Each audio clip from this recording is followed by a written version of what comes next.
कांड 6। इत्थों पहाड़ की वधाई उतरदी सी। अगे खुले मैदानां दे विछाउणे शुरू हो रहे सन। हुण तो बाद मंदिर अगे खड़ा ओह समूह भी नहीं सी दिसना, जिथों ओह कुछ अजिहे सवाल लैके चलिया सी जो पुछे गए लगदे ही नहीं सन।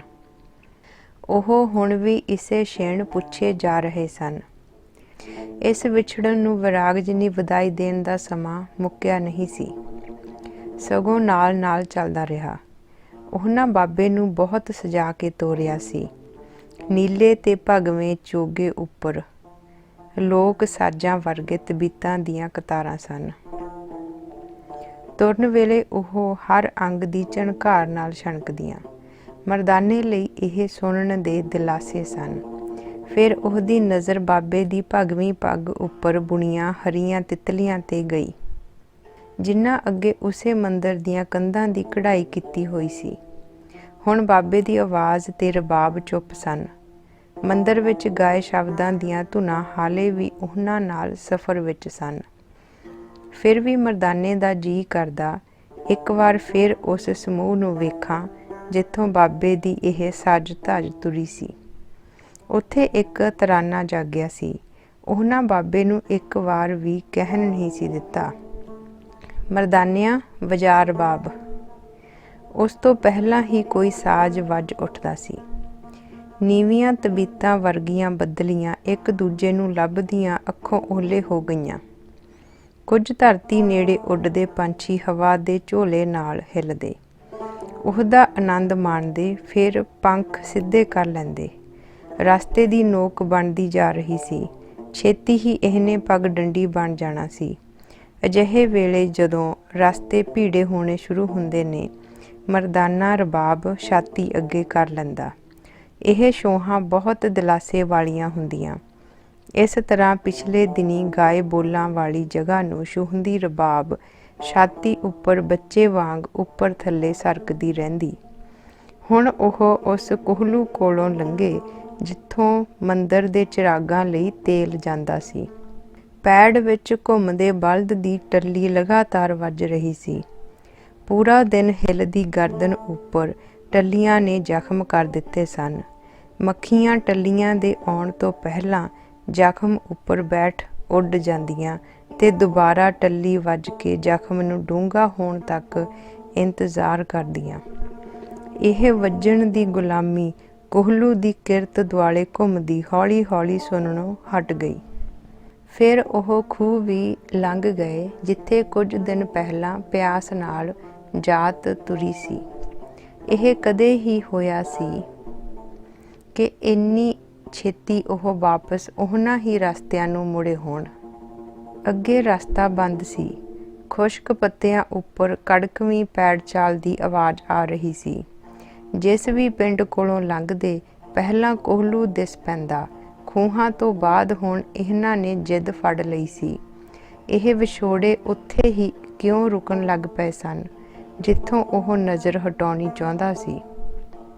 ਪਿਛਲੇ ਕੁਝ ਦਿਨਾਂ ਤੋਂ ਆਕਾਰਾਂ ਨੇ ਆਪਣੀ ਪਕੜ ਨੂੰ ਜ਼ਿੱਦ ਵਿਖਾਉਣੀ ਸ਼ੁਰੂ ਕਰ ਦਿੱਤੀ ਸੀ। ਹਵਾ ਦੇ ਤੇਜ਼ ਬੁੱਲਿਆਂ ਨਾਲ ਪੈਰਾਂ ਹੇਠਲੇ ਪੱਤੇ ਸਿਰ ਉੱਪਰ ਉੱਠਣ ਲੱਗੇ। ਇਹ ਉਹ ਪੱਤੇ ਸਨ ਜਿਨ੍ਹਾਂ ਹਰੇਪਣ ਨੂੰ ਜੀ ਭਰ ਕੇ ਜੀਵਿਆ ਸੀ ਤੇ ਅਗਲੀ ਇੱਛਾ ਲਈ ਜਗ੍ਹਾ ਛੱਡ ਦਿੱਤੀ ਸੀ। ਹੁਣ ਉਹ ਫਿਰ ਅਸਮਾਨ ਉੱਪਰੋਂ ਇੱਕ ਇੱਕ ਕਰਕੇ ਡਿੱਗਣ ਲੱਗੇ। ਹਵਾ ਦੇ ਬੁੱਲੇ ਨੇ ਉਹਨਾਂ ਦਾ ਸਾਥ ਛੱਡ ਦਿੱਤਾ ਸੀ। ਇਹ ਮੂੰਹ ਹਨੇਰਾ ਹੋਣ ਤੋਂ ਪਹਿਲਾਂ ਦਾ ਸਮਾਂ ਸੀ ਜਦੋਂ ਪਿਲੱਤਣ ਤੇ ਕਾਲਖ ਮੂੰਹ ਜੋੜ ਕੇ ਬੈਠਦੀਆਂ ਨੇ, ਪਰ ਹਨੇਰਾ ਦੋਵਾਂ ਦੀ ਨਹੀਂ ਸੁਣਦਾ।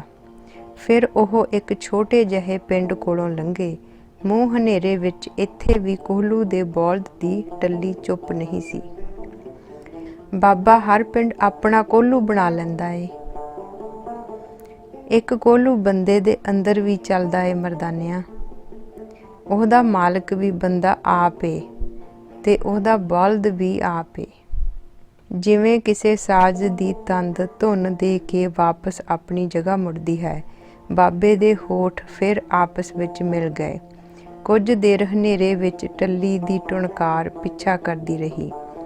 ਅੱਗੇ ਦੂਰ ਤੱਕ ਕੋਈ ਪਿੰਡ ਨਜ਼ਰ ਨਹੀਂ ਸੀ ਆ ਰਿਹਾ।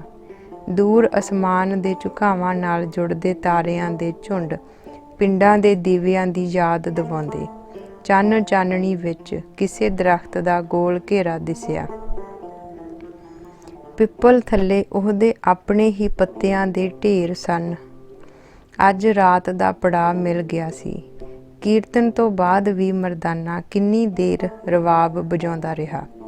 ਪੂਰੇ ਦਿਨ ਦੀਆਂ ਲੰਘੀਆਂ ਵਾਟਾਂ, ਆਵਾਜ਼ਾਂ, ਦਿਖਾਂ ਨੂੰ ਉਹ ਅਕਸਰ ਰਵਾਬ ਦੀਆਂ ਧੁਨਾਂ ਵਿੱਚ ਲਿਆਉਣ ਦੀ ਕੋਸ਼ਿਸ਼ ਕਰਦਾ। ਅਜਿਹੇ ਵੇਲੇ ਬਾਬਾ ਕੁਝ ਨਾ ਬੋਲਦਾ। ਤੜਕੇ ਨੂੰ ਬਾਬੇ ਦੇ ਪਹਿਰਾਵੇ ਦੀ ਝਣਕਾਰ ਨਾਲ ਜਾਗ ਖੁੱਲ੍ਹੀ। ਉਹ ਮੰਦਰ ਵਾਲੇ ਚਿਹਰੇ ਫਿਰ ਯਾਦ ਆਏ। ਰਾਤੀਂ ਅਜੀਬ ਸੁਪਨਾ ਆਇਆ ਸੀ। ਮੀਂਹ ਪਿਆ ਹੋਇਆ ਸੀ, ਚੁਫੇਰੇ ਪਾਣੀ ਸੀ, ਡੰਗਰਾਂ ਤੋਂ ਧੂੜ ਉੱਡ ਰਹੀ ਸੀ। ਜਗ੍ਹਾ ਉਸ ਮੰਦਰ ਦੇ ਨੇੜੇ ਤੇੜੇ ਹੀ ਕੋਈ ਸੀ। ਹੁਣ ਦਿਨ ਚੜ੍ਹ ਆਇਆ ਸੀ। ਚੁਫੇਰੇ ਵੇਖਿਆ, ਪੱਧਰੀਆਂ ਪਹਾੜੀਆਂ ਵਿਚਕਾਰ ਇਹ ਪੇਤਲੀ ਜਿਹੀ ਢਲਾਨ ਸੀ, ਜਿਸ ਉੱਤੇ ਸਿੱਧਾ ਖੜਾ ਪਿੱਪਲ ਕਰੁੰਬਲਾਂ ਨਾਲ ਭਰਿਆ ਪਿਆ ਸੀ। ਰਾਤੀਂ ਹਵਾ ਦੇ ਤੇਜ਼ ਬੁੱਲੇ ਆਏ ਸਨ। ਉਹੀ ਪੱਤੇ ਬਚੇ ਸਨ ਜੋ ਪਿੱਠਾਂ ਹੇਠ ਰਹਿ ਗਏ ਸਨ। ਬਾਬੇ ਨੇ ਹੁਣ ਆਪਣੀ ਚੌਂਕੜੀ ਢਿੱਲੀ ਕਰ ਲਈ ਸੀ। ਇਸ ਤਰ੍ਹਾਂ ਕਿਸੇ ਜਗ੍ਹਾ ਨੂੰ ਛੱਡਣ ਤੋਂ ਪਹਿਲਾਂ ਬਾਬੇ ਵੱਲ ਵੇਖਣਾ ਬੜਾ ਸੋਹਣਾ ਲੱਗਦਾ। ਦੂਰੀਆਂ ਨੂੰ ਸੰਭਾਲਦੇ ਉਹਦੇ ਕਦਮ ਜਦੋਂ ਇੱਕ ਜਗ੍ਹਾ ਤੋਂ ਵਿਦਾ ਹੁੰਦੇ ਤਾਂ ਅਗਲੀਆਂ ਯਾਤਰਾਵਾਂ ਦੇ ਮੁਹਾਂਦਰੇ ਦਿਸਣ ਲੱਗ ਪੈਂਦੇ। ਅੱਜ ਦਾ ਰਾਹ ਬੜਾ ਭੀੜ ਭੜੱਕੇ ਵਾਲਾ ਸੀ। ਜਦੋਂ ਸੂਰਜ ਸਿਰ ਉੱਤੇ ਆਇਆ, ਉਹਨਾਂ ਇੱਕ ਪਿੰਡ 'ਚੋਂ ਗਜਾ ਕੀਤੀ। ਜਿਸ ਘਰ ਅੱਗੇ ਉਹ ਅੰਨ ਲਈ ਖੜੇ ਸਨ, ਉਸ ਵਿਹੜੇ ਵਿੱਚ ਇੱਕ ਬੁੱਢੀ ਛੋਟੀ ਜਿਹੀ ਕੁੜੀ ਨੂੰ ਤੱਕਣਾ ਸਿਖਾ ਰਹੀ ਸੀ। ਉਹ ਕੁੜੀ ਐਨੀ ਛੋਟੀ ਸੀ ਕਿ ਦੋਵਾਂ ਲਈ ਅੰਨ ਲੈ ਕੇ ਉਹ ਮਸਾਂ ਦਰਵਾਜ਼ੇ ਤੱਕ ਪਹੁੰਚੀ। ਬਾਬਾ ਝੁਕ ਕੇ ਉਹਦੇ ਜਿੰਨਾ ਹੋ ਗਿਆ ਸੀ। ਕੰਨਿਆ ਨੂੰ ਆਸ਼ੀਰਵਾਦ ਦੇ ਦੇਵੋ ਦਰਵੇਸ਼ੋ।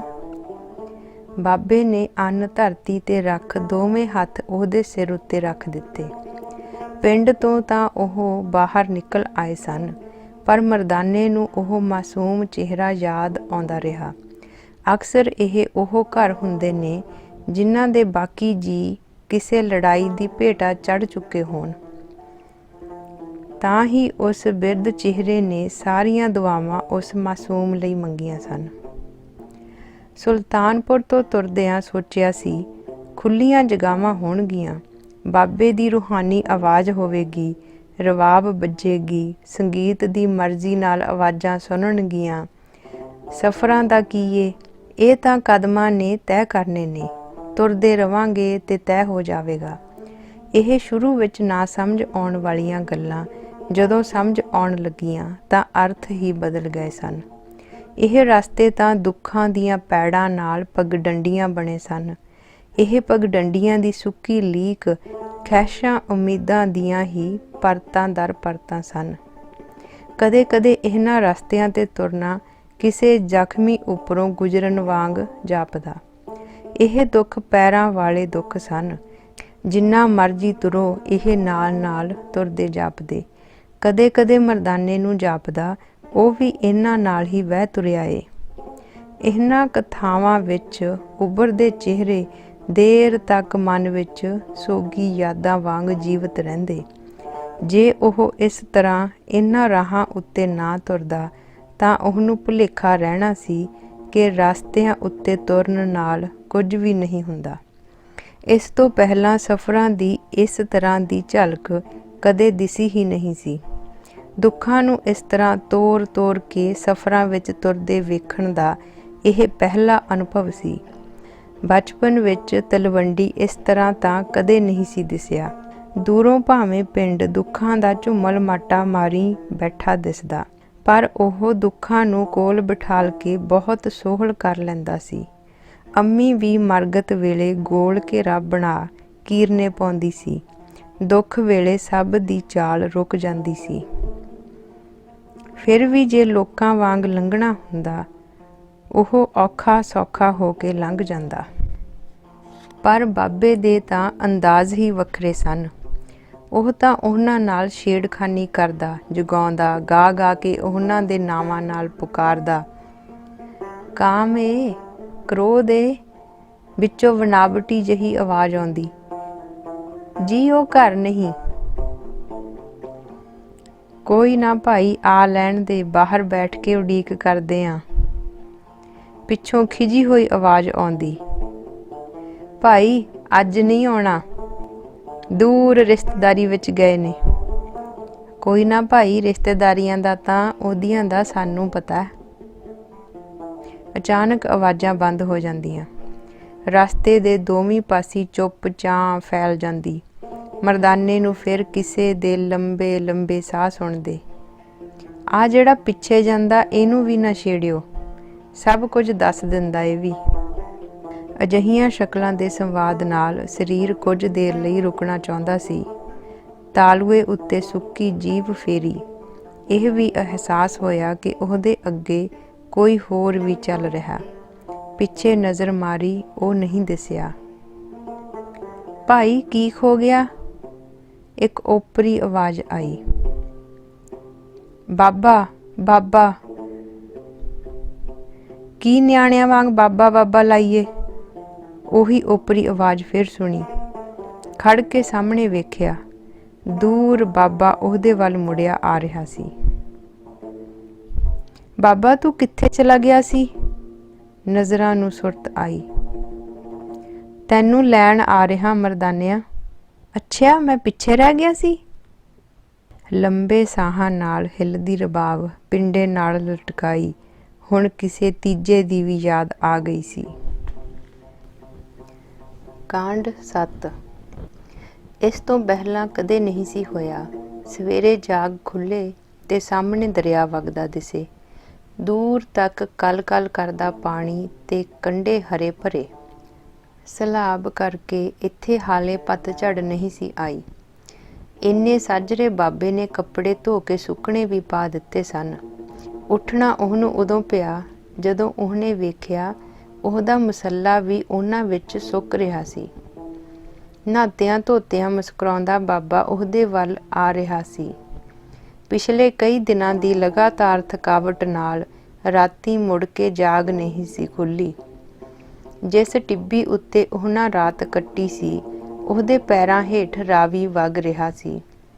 ਹਲਕਾ ਹਲਕਾ ਚਾਨਣ ਹੋ ਰਿਹਾ ਸੀ। ਸੂਰਜ ਹਾਲੇ ਚੜ੍ਹਿਆ ਨਹੀਂ ਸੀ। ਮਰਦਾਨਾ ਕੁਝ ਬੋਲਦਾ ਉਸ ਤੋਂ ਪਹਿਲਾਂ ਹੀ ਬਾਬੇ ਦੀ ਆਵਾਜ਼ ਸੁਣੀ। ਅਜਿਹਾ ਕਦੇ ਹੀ ਵਾਪਰਦਾ। ਵਗਦੇ ਪਾਣੀ ਵਿੱਚ ਤੂੰ ਵੀ ਇਸ਼ਨਾਨ ਕਰ ਲੈ ਮਰਦਾਨਿਆ, ਫਿਰ ਇਹਨੂੰ ਵੀ ਆਪਾਂ ਪਾਰ ਕਰਨਾ। ਹੋਰ ਤਾਂ ਉਹ ਤੋਂ ਕੁਝ ਬੋਲਿਆ ਨਹੀਂ ਗਿਆ, ਪਰ ਸਾਹਮਣੇ ਉਸ ਛੋਟੇ ਜਿਹੇ ਪੰਛੀ ਨੂੰ ਵੇਖਣ ਲੱਗਾ ਜੋ ਖਲੇਪੜ ਥੱਲਿਓਂ ਨਾਜ਼ੁਕ ਜਿਹੇ ਤੂਣ ਨੂੰ ਕੱਢਣ ਦੀ ਕੋਸ਼ਿਸ਼ ਕਰ ਰਿਹਾ ਸੀ। ਚੁੰਝ ਨਾਲ ਹਿੱਲਦਾ ਖਲੇਪੜ ਤੂਣ ਉੱਤੇ ਜਾ ਡਿੱਗਿਆ। ਇਸ ਤੋਂ ਅੱਗੇ ਪੰਛੀ ਨੂੰ ਜਾਚ ਨਹੀਂ ਸੀ। ਸਭ ਕੁਝ ਭੁੱਲ ਉਹ ਉਡਾਰੀ ਮਾਰ ਗਿਆ। ਬੇੜੀ ਵਿੱਚ ਮਲਾਹ ਤੋਂ ਬਿਨਾਂ ਹੋਰ ਕੋਈ ਨਹੀਂ ਸੀ। ਜਦੋਂ ਹੋਰ ਕੋਈ ਨਹੀਂ ਆਇਆ, ਮਲਾਹ ਨੇ ਦੋਵਾਂ ਨੂੰ ਲੈ ਕੇ ਜਾਣਾ ਹੀ ਠੀਕ ਸਮਝਿਆ। ਸੂਰਜ ਆਪਣੀ ਟੇਢ ਨਾਲ ਉੱਪਰ ਆਉਣ ਲੱਗਾ। ਚੱਪੂਆਂ ਨਾਲ ਮਲਾਹ ਵੀ ਬੋਲਦਾ ਗਿਆ। ਰਾਹੀਓ, ਮਲਾਹ ਵੇੜੀ ਵਿੱਚ ਨਹੀਂ ਥੱਕਦਾ, ਤੁਰ ਕੇ ਜਾਣਾ ਥਕਾ ਦਿੰਦਾ। ਮਲਾਹ ਮੁੜ ਮੁੜ ਬਾਬੇ ਵੱਲ ਝਾਤ ਮਾਰਦਾ। ਮਰਦਾਨੇ ਨੇ ਕਈ ਵਾਰ ਰਬਾਬ ਛੇੜੀ, ਪਰ ਬਾਬੇ ਦੀ ਨਜ਼ਰ ਸਮਤਲ ਚੱਲਦੇ ਪਾਣੀ ਵੱਲ ਵੇਖਦੀ ਰਹੀ। ਫਿਰ ਮਰਦਾਨੇ ਨੇ ਵੀ ਆਪਣਾ ਆਪ ਤੈਰਦਾ ਮਹਿਸੂਸਿਆ। ਚੱਲਦੇ ਪਾਣੀ ਉੱਪਰ ਉੱਡਦੇ ਪੰਛੀਆਂ ਦੇ ਪਰਛਾਵੇਂ ਦਿਸੇ। ਇੱਥੇ ਹੀ ਪੂਰੀ ਰਾਤ ਅਸਮਾਨ ਨੇ ਆਪਣੀਆਂ ਝਲਕਾਂ ਵਿਖਾਈਆਂ ਹੋਣਗੀਆਂ। ਇਹ ਆਪਣੇ ਆਪ ਨੂੰ ਪਾਣੀ ਵਿੱਚ ਵੇਖਣ ਦੀ ਕੋਸ਼ਿਸ਼ ਸੀ। ਠੋਸ ਜਗ੍ਹਾਵਾਂ ਨਾਲ ਰੁਕੇ ਸੰਵਾਦ ਤਰਲਤਾ ਵਿੱਚ ਵਹਿੰਦੇ ਦਿਸੇ। ਸਫ਼ਰਾਂ ਨੂੰ ਮਹਾਂਦਰੇ ਦਿਸਣ ਲੱਗੇ। ਅੱਜ ਕਦਮਾਂ ਥੱਲੇ ਠੋਸ ਕੁਝ ਵੀ ਨਹੀਂ ਸੀ। ਕੋਈ ਹੋਰ ਹੀ ਤੈਰਦਾ ਪਾਰ ਲੰਘਾ ਰਿਹਾ ਸੀ।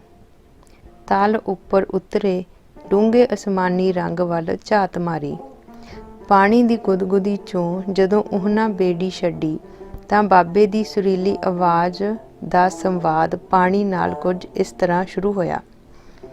ਫੱਕੜ ਜਾਤੀ ਫੱਕੜ ਨਾਓ, सबना जिया इक्का छाओ। आपहो जे को भला कहाए, नानक ता पर जापै जा पत लेखै पाए। दरिया तो थोड़ी दूरी तक पगडंडी सिल्ली रही, फिर कठोर हुंदी चली गई ते फिर ओह भुल गई कि ओह इन्ने वगदे पानी कोलों आई है। मरदाने नूं कदमां नाल खਹਿੰਦੀ सख्त सतह तो याद आया, हुणे कुछ देर पहलां इन्ने उलझे होए सवालां नूं ਉਹਨੇ ਤੈਰਦੇ ਵਕਤ ਬਾਬੇ ਕੋਲੋਂ ਕਿਉਂ ਨਹੀਂ ਪੁੱਛਿਆ। ਉਹਨੇ ਇਹ ਮੌਕਾ ਗਵਾ ਦਿੱਤਾ ਸੀ। ਹੁਣ ਫਿਰ ਇਹਨਾਂ ਵੀਰਾਨ ਭੁਰ ਭਰੀਆਂ ਪਗਡੰਡੀਆਂ ਉੱਤੇ ਉਹੀ ਸਵਾਲ ਪਰੇਸ਼ਾਨ ਕਰਨ ਲੱਗ ਪਏ ਸਨ।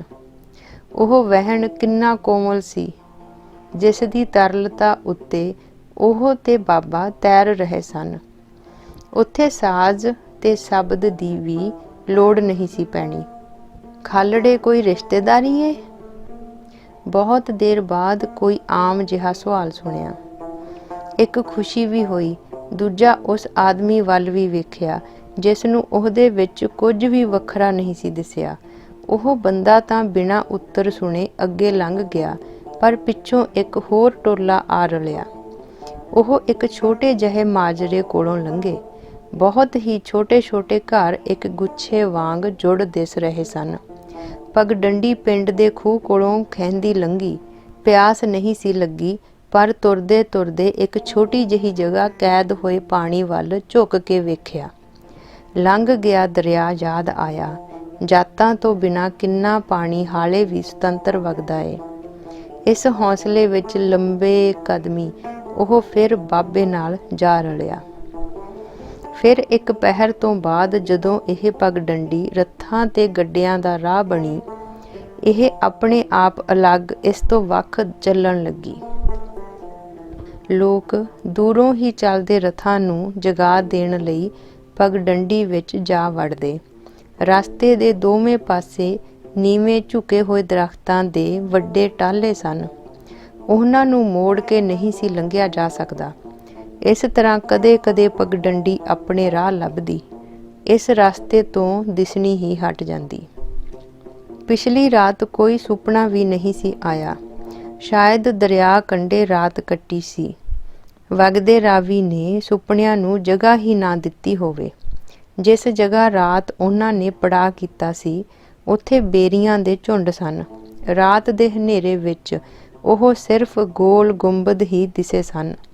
ਕੀਰਤਨ ਤੋਂ ਬਾਅਦ ਖਿੱਤੀਆਂ ਵੇਖਣ ਲਈ ਉਹਨੂੰ ਕੁਝ ਦੂਰ ਜਾ ਕੇ ਵੇਖਣਾ ਪਿਆ ਸੀ। ਫਿਰ ਤੜਕੇ ਨੂੰ ਅਨੇਕਾਂ ਪੰਛੀਆਂ ਦੀਆਂ ਆਵਾਜ਼ਾਂ ਸੁਣੀਆਂ। ਉਹ ਹੈਰਾਨ ਸੀ ਕਿ ਰਾਤ ਉਹਨਾਂ ਕੋਲ ਇੰਨੇ ਪੰਛੀ ਸਨ। ਜਦੋਂ ਤੱਕ ਪੰਛੀ ਬੋਲਦੇ ਰਹੇ, ਬਾਬੇ ਨੇ ਅੱਖਾਂ ਨਾ ਖੋਲ੍ਹੀਆਂ। ਸਵੇਰ ਦੇ ਪਹਿਲੇ ਅਲਾਪ ਤੋਂ ਕੁਝ ਦੇਰ ਪਹਿਲਾਂ ਉਹਦੇ ਮੂੰਹੋਂ ਨਿਕਲ ਗਿਆ, ਸਾਰੇ ਮਰਾਸੀ ਅੱਜ ਦਰਖਤਾਂ ਉੱਤੇ ਹੀ ਆ ਉਤਰੇ ਨੇ। 2 ਮਰਾਸੀ ਥੱਲੇ ਵੀ ਬੈਠੇ ਨੇ। ਬਹੁਤ ਛੇਤੀ ਬਾਬੇ ਦੀ ਆਵਾਜ਼ ਸੁਣੀ ਸੀ। ਉਹਨੇ ਧਿਆਨ ਨਾਲ ਬਾਬੇ ਵੱਲ ਵੇਖਿਆ। ਕਿਤੇ ਮੈਂ ਗਲਤ ਸਵਾਲ ਤਾਂ ਨਹੀਂ ਪੁੱਛ ਲਿਆ? ਸਿਰ ਉੱਪਰਲੇ ਬੱਦਲਾਂ ਦਾ ਰੰਗ ਕੋਮਲ ਹੋ ਰਿਹਾ ਸੀ। ਛੋਟੇ ਛੋਟੇ ਕਿਨਾਰੇ ਆਪਸ ਵਿੱਚ ਮਿਲ ਕੇ ਨਵਾਂ ਰੰਗ ਬਣਾ ਰਹੇ ਸਨ। ਬੇਰੀਆਂ ਤੇ ਬੈਠੇ ਪੰਛੀਆਂ ਨੇ ਦਿਨ ਦੀ ਪਹਿਲੀ ਉਡਾਨ ਭਰ ਲਈ ਸੀ। ਉਹਨੇ ਕੁਝ ਦੇਰ ਪਹਿਲਾਂ ਬਾਬੇ ਦੇ ਕਹੇ ਲਫ਼ਜ਼ਾਂ ਨੂੰ ਰਬਾਬ ਦੀਆਂ ਧੁਨਾਂ ਵਿੱਚ ਉਤਾਰਿਆ। 2 ਮਰਾਸੀ ਥੱਲੇ ਵੀ ਬੈਠੇ ਨੇ। ਲਾਹੌਰ ਦੀ ਬੋਲੀ ਸੁਣਨੀ ਸ਼ੁਰੂ ਹੋ ਗਈ ਸੀ। ਜਿਹੜੇ ਰਸਤੇ ਲਾਹੌਰ ਵੱਲ ਜਾ ਰਹੇ ਸਨ, ਉਹਨਾਂ ਵਿੱਚ ਛੋਟੀਆਂ ਛੋਟੀਆਂ ਪਗਡੰਡੀਆਂ ਨਦੀਆਂ ਚੋਇਆਂ ਵਾਂਗ ਮਿਲਦੀਆਂ ਜਾਂਦੀਆਂ। ਵਪਾਰੀਆਂ ਦੇ ਭਰੇ ਗੱਡਿਆਂ ਅੱਗੇ ਰਖਵਾਲੇ ਚੱਲ ਰਹੇ ਸਨ। ਕਦੇ ਕਦੇ ਵੱਡੇ ਵਪਾਰੀਆਂ ਦੇ ਰੱਥ ਲੰਘਦੇ। ਲਾਹੌਰ ਦੇ ਪਹਿਰਾਵੇ ਵਾਲੇ ਹਥਿਆਰਬੰਦ ਸਿਪਾਹੀ ਆਪਣੇ ਘੋੜਿਆਂ ਦੀ ਸ਼ਾਨ ਵਿੱਚ ਰਖਵਾਲਿਆਂ ਨੂੰ ਟਿੱਚ ਸਮਝਦੇ, ਪਰ ਆਮ ਲੋਕਾਂ ਵਿੱਚ ਤੁਰੇ ਜਾਂਦੇ ਮਰਦਾਨੇ ਨੂੰ ਕਈ ਵਾਰੀ ਅਚਵੀ ਜਿਹੀ ਲੱਗ ਜਾਂਦੀ, ਖਾਸ ਕਰਕੇ ਉਦੋਂ ਜਦੋਂ ਲਾਹੌਰੀ ਬੋਲੀ ਵਿੱਚ ਅਪਣੰਤ ਭਰੇ ਸ਼ਬਦਾਂ ਦੀ ਘਾਟ ਸੁਣਦੀ। ਇਸੇ ਵੇਲੇ ਉਸ ਮੰਦਰ ਵਾਲੇ ਚਿਹਰਿਆਂ ਦੀਆਂ ਝਲਕਾਂ ਦਿਸਦੀਆਂ। ਉਹ ਮੜੰਗੇ ਭੁੱਲਣੇ ਇੰਨੇ ਸੌਖੇ ਨਹੀਂ ਸਨ। ਵਾਪਸੀ ਵਾਲੇ ਦਿਨ ਨਿਹਰਾ ਨੇ ਕਿਹਾ ਸੀ, ਜਿੰਨੀ ਦੇਰ ਤੇਰਾ ਪੀਰ ਸਾਡਾ ਪਹਿਰਾਵਾ ਰੱਖੇਗਾ, ਉਦੋਂ ਤੱਕ ਤਾਂ ਸਾਡੀ ਯਾਦ ਆਉਂਦੀ ਹੀ ਰਹੇਗੀ। ਫਿਰ ਆਪ ਹੀ ਉਹਦਾ ਉੱਤਰ ਦਿੱਤਾ ਸੀ, ਯਾਦ ਦਰਵਾਜ਼ੇ ਨਹੀਂ ਵੇਖਦੀ, ਸੋਚ ਸਮਝ ਕੇ ਆਵੀਂ, ਸਾਡੀਆਂ ਛਾਵਾਂ ਨਾਲ ਕੰਡੇ ਵੀ ਉੱਤਰ ਆਉਂਦੇ ਨੇ। ਸਾਹਮਣੇ ਵੇਖਿਆ ਇੱਕ ਔਰਤ ਆਪਣੇ ਨਾਲ ਤੁਰਦੇ ਬੱਚੇ ਨੂੰ ਕੁਝ ਇਸ ਤਰ੍ਹਾਂ ਕਹਿ ਰਹੀ ਸੀ, ਉਹ ਵੇਖ ਲਾਹੌਰ ਦੇ ਬੁਰਜ ਵੀ ਦਿਸਣ ਲੱਗ ਪਏ ਨੇ, ਥੋੜਾ ਹੋਰ ਤੁਰ ਕੇ ਅਸੀਂ ਲਾਹੌਰ ਹੋਵਾਂਗੇ। ਉਸ ਮੰਦਰ ਵਿੱਚ ਵੀ ਕਿਸੇ ਔਰਤ ਦੀ ਗੋਦੀ ਵਿੱਚ ਬੱਚਾ ਸੀ। ਸਿਰ ਉੱਤੇ ਇੱਕ ਝਣਖਣੀ ਜਿਹੀ ਬੱਦਲੀ ਹਵਾ ਦੇ ਬੁੱਲੇ ਨਾਲ ਅੰਬਾਂ ਦੀ ਦਾੜੀ ਵਾਂਗ ਖਿੱਲਰ ਗਈ। ਫਿਰ ਹੌਲੀ ਹੌਲੀ ਉਹਦਾ ਵਜੂਦ ਵੀ ਖਤਮ ਹੋ ਗਿਆ। ਪਤਾ ਨਹੀਂ ਲੱਗਦਾ ਕਦੋਂ ਤਲਵੰਡੀ ਜਾ ਵੜੀ ਦਾ। ਫਿਰ ਉਹ ਬੱਦਲੀ ਦੀ ਜਗ੍ਹਾ ਘਰ ਜਿੰਨਾ ਵਿਹੜਾ ਦਿਸਿਆ, ਸਜਾਦਾ ਤੇ ਰਜਾਦਾ ਘੁੰਮਦੇ ਦਿਸੇ। ਫਿਰ ਹਵਾ ਨਾਲ ਬੱਦਲੀ ਦੀ ਸਹਿਮਤੀ ਵਿੱਚ ਅੰਮੀ ਵੀ ਨਜ਼ਰੀ ਪਈ। ਆਪ ਮੁਹਾਰੇ ਹੀ ਮੂੰਹੋਂ ਪੁੱਛ ਨਿਕਲ ਗਈ, ਬਾਬਾ ਅਸੀਂ ਕਿੱਧਰ ਜਾ ਰਹੇ ਹਾਂ? ਕਿਰਤ ਦੇ ਘਰ। ਲਾਹੌਰ ਦੇ ਬੁਰਜਾਂ ਕੋਲੋਂ ਲੰਘਦਾ ਇਹ ਰਸਤਾ ਕੁਝ ਇਹੋ ਜਿਹੇ ਸੰਵਾਦ ਸੁਣ ਰਿਹਾ ਸੀ। ਉੱਚੀਆਂ ਉੱਚੀਆਂ ਦੀਵਾਰਾਂ ਵਿੱਚ ਘਿਰੇ ਮਹਿਲ ਮਨਾਰਿਆਂ ਕੋਲੋਂ ਲੰਘਦੇ ਲੋਕ ਬਹੁਤ ਹੀ ਸੰਜਮ ਨਾਲ ਬੋਲ ਰਹੇ ਸਨ। ਬਾਬੇ ਨੇ ਆਪਣੀ ਰੂਹਾਨੀ ਆਵਾਜ਼ ਨਾਲ ਸੁਰ ਛੇੜੇ। ਨਾਲ ਵੱਜਦੀ ਰਵਾਬ ਸੁਣ ਲੋਕ ਸਮਝਣ ਲੱਗੇ ਕੋਈ ਦਰਬਾਰੀ ਗਾਇਕ ਹੋਣਗੇ, ਜੋ ਕਿਲੇ ਤੋਂ ਪਹਿਲਾਂ ਹੀ ਕਸੀਦੇ ਪੜ੍ਹਨ ਲੱਗ ਪਏ ਨੇ। ਪਰ ਜਦੋਂ ਬਾਬੇ ਦੇ ਇਹ ਬੋਲ ਲੋਕਾਂ ਦੇ ਕੰਨੀ ਪਏ ਤਾਂ ਉਹ ਅੱਗੇ ਪਿੱਛੇ ਹੋਣ ਲੱਗੇ। ਇਹਨਾਂ ਦੀਵਾਰਾਂ ਕੋਲੋਂ ਪਹਿਲਾਂ ਤਾਂ ਕੋਈ ਇਹੋ ਜਿਹਾ ਫਕੀਰ ਲੰਘਿਆ ਨਹੀਂ ਜੋ ਗਾ ਗਾ ਕੇ ਚੁਣੌਤੀ ਦੇ ਰਿਹਾ ਹੋਵੇ। ਰੰਗ ਹੱਸ ਹੈ, ਰੰਗ ਰੋਵ ਹੈ, ਚੁੱਪ ਭੀ ਕਰ ਜਾਹੇ, ਪਰਵਾਹ ਨਾਹੀ ਕਿਸੈ ਕੀਰੀ, ਬਾਜ ਸੱਚੇ ਨਾਹ। ਇਸ ਸਾਧ ਮੁਰਾਦੇ ਜੋੜੇ ਨੇ ਜਿਸ ਤਰ੍ਹਾਂ ਲੋਕਾਂ ਦਾ ਧਿਆਨ ਖਿੱਚਿਆ ਸੀ, ਉਹ ਦੇਰ ਤੱਕ ਚਰਚਾ ਦਾ ਵਿਸ਼ਾ ਬਣਿਆ ਰਿਹਾ। ਫਿਰ ਹੌਲੀ ਹੌਲੀ ਇਹ ਖਬਰ ਫੈਲਣ ਲੱਗੀ ਕਿ ਉਹ ਨਾਨਕ ਤਪਾ ਸੀ। ਲੋਕ ਕਹਿ ਰਹੇ ਸਨ, ਚਲੋ ਉਹ ਤਾਂ ਪੀਰੋ ਮੁਰਸ਼ਦ ਹੈ, ਉਸ ਮਰਾਸੀ ਦਾ ਜਿਗਰਾ ਵੇਖੋ, ਸਾਜ਼ ਨਾਲ ਹੀ ਲੋਧੀਆਂ ਨੂੰ ਟਿੱਚ ਜਾਣਿਆ। ਲੋਕ ਤਾਂ ਚਾਹੁੰਦੇ ਸਨ ਜਿੰਨੀ ਛੇਤੀ ਹੋ ਸਕੇ ਇਹ ਆਵਾਜ਼ਾਂ ਕਿਲੇ ਤੋਂ ਦੂਰ ਚਲੀਆਂ ਜਾਣ, ਪਰ ਉਹ ਦੋਵੇਂ ਉੱਥੇ ਹੀ ਰੁਕ ਗਏ ਸਨ। ਕਈ ਜਣਿਆਂ ਨੇ ਸਿੱਧੇ ਅਸਿੱਧੇ ਢੰਗ ਨਾਲ ਦੱਸਣਾ ਵੀ ਚਾਹਿਆ ਕਿ ਇੱਥੇ ਬੈਠਣਾ ਕਿੰਨਾ ਭਿਆਨਕ ਹੋ ਸਕਦਾ ਏ, ਪਰ ਉਹ ਦੋਵੇਂ ਤਾਂ ਇਸ ਤਰ੍ਹਾਂ ਬੈਠੇ ਸਨ ਜਿਵੇਂ ਕਿਸੇ ਦੇ ਸੱਦੇ ਉੱਤੇ ਆਏ ਹੋਣ। ਲੋਕ ਇਸ ਅਨੋਖੀ ਬੈਠਕ ਨੂੰ ਵੇਖ ਰੁਕਣੇ ਸ਼ੁਰੂ ਹੋ ਗਏ ਸਨ। ਛੇਤੀ ਹੀ ਵੱਡਾ ਸਮੂਹ ਬਣਦਾ ਜਾ ਰਿਹਾ ਸੀ। 2 ਘੋੜ ਸਵਾਰ ਵੀ ਆ ਕੇ ਵੇਖ ਗਏ ਸਨ। ਬਾਬਾ ਜਦੋਂ ਭੀੜ ਨੂੰ ਬੈਠਣ ਲਈ ਕਹਿੰਦਾ ਤਾਂ ਸਮੂਹ ਉਹਦੀ ਆਵਾਜ਼ ਨਾਲ ਕੀਲਿਆ ਜਾਂਦਾ। ਚੱਲਦੇ ਫਿਰਦੇ ਲੋਕ ਸਿਰਫ ਇਹ ਵੇਖਣ ਲਈ ਰੁਕ ਜਾਂਦੇ ਕਿ ਇੰਨੇ ਅਨੋਖੇ ਢੰਗ ਨਾਲ ਬੈਠੇ ਲੋਕ ਕੀ ਸੁਣ ਰਹੇ ਨੇ। ਇਸ ਰਾਤ ਬਹੁਤ ਲੰਬਾ ਕੀਰਤਨ ਹੋਇਆ। ਲੋਕਾਂ ਨੇ ਆਖਰ ਵਿੱਚ ਸਿਰਫ ਰਵਾਬ ਹੀ ਵੱਜਦੀ ਸੁਣੀ। ਕਦੇ ਕਦੇ ਮਰਦਾਨਾ ਬਾਬੇ ਵੱਲ ਵੇਖਦਾ। ਬਾਬੇ ਦਾ ਆਦੇਸ਼ ਰਵਾਬ ਜਾਰੀ ਰੱਖਣ ਲਈ ਹੁੰਦਾ।